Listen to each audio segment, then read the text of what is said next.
Nathan Curry, give him a big round of applause. And welcome your next comedian. His name is Andrew Ferenbach.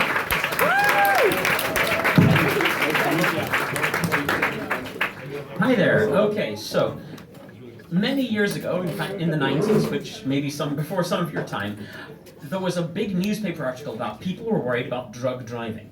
Everyone's heard of drunk driving, obviously, but that's easy to test for. You know, you pull a guy over, breathe into this, end of discussion. Crystals turn different color, take them away. Simples. But at that time, they had no tests for drugs, and this was a big worry. The police were thinking, oh my goodness, what are we going to do? And, you know, I heard this, and of course I didn't tell the police about this, because, you know, and I thought to myself, you know, there's tactics they could use that would actually help. So, if they had 2 policemen in every car, one of which was dressed as a strawberry. There's a valid reason for this. Basically, so when you pull up someone who's maybe speeding or driving erratically, you have first the regular officer get on out and start doing the whole, do you know how fast you were driving, sir? Is this your car? I mean, obviously you're sitting in it. Anyway, or probably. But then, during the course of this conversation, you have the strawberry officer, technical name, to get out and start walking calmly towards the car. So, basically, at this point, the officer should pay attention to their reaction. So, if the person goes, oh no, not again, confessing to prior crimes, take them away, end of discussion. Similarly, if the person behind the wheel is completely cool as a cucumber and doesn't say anything, that must be normal to him. Busted. Seriously, clearly on drugs. Thank you. Oh, you're too kind. And similarly, after all, that only covers some drugs though. That covers your hallucinogens, sewn up, but there's more. So, you think to yourselves, okay, how about the people who are maybe on cocaine? Terrible business. So, we should have the officer in uniform have some fake dandruff on his shoulder. So when he's leaning forward and saying, you know, excuse me, can I have your license and registration, sir? Then, basically, if the person behind the wheel tries to snort the dandruff, busted, cocaine fiend, okay?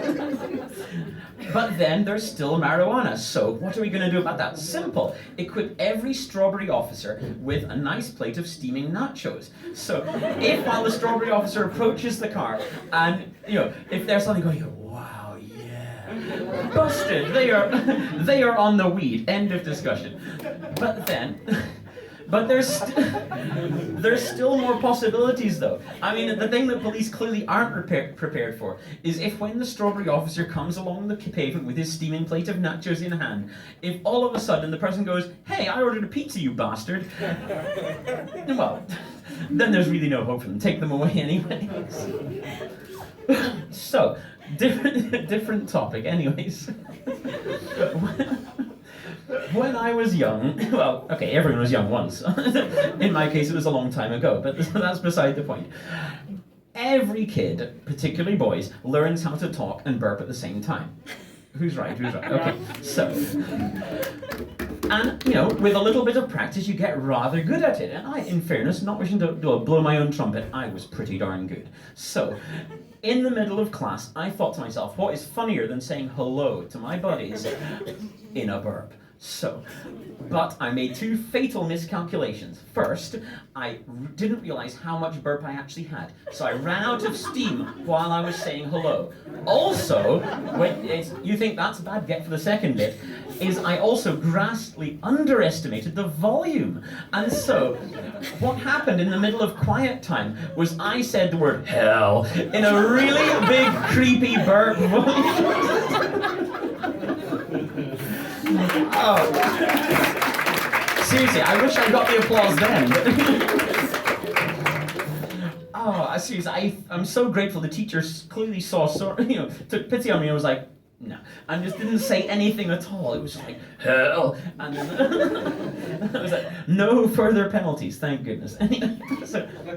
Anyway, Christmas is just around the corner, and this reminds me of a story. Well, once again, many years ago, I was walking through Tesco, which, yes, for those of you who aren't British, is a supermarket. Anyway, I had my basket on my arm and my army boots on my feet. That's important. And, you know, I was strutting along the corridor thinking I was pretty darn smart, and there was a display of mince pies by Mr. Kipling, if you've ever heard of him. Anyway, so... in one easy motion, my basket swung forward, and knocked a pack of 6 mince pies clearly through the air. And as it sailed through the air and headed towards landing on the ground, that was just when my British Army surplus boot swung forward gracefully, connected with the mince pies, and sent them skidding down the corridor. And at the end of the corridor was an old lady who'd clearly seen this young ruffian brutally kicking a pack of mince pies down a corridor, because he's clearly a hooligan who likes to kick mince pies in his spare time. Oh, talking of time, how am I for time?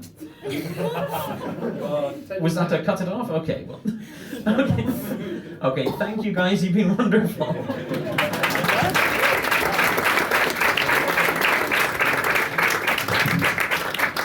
The very funny Andrew Ferenbach, give him a big round of applause.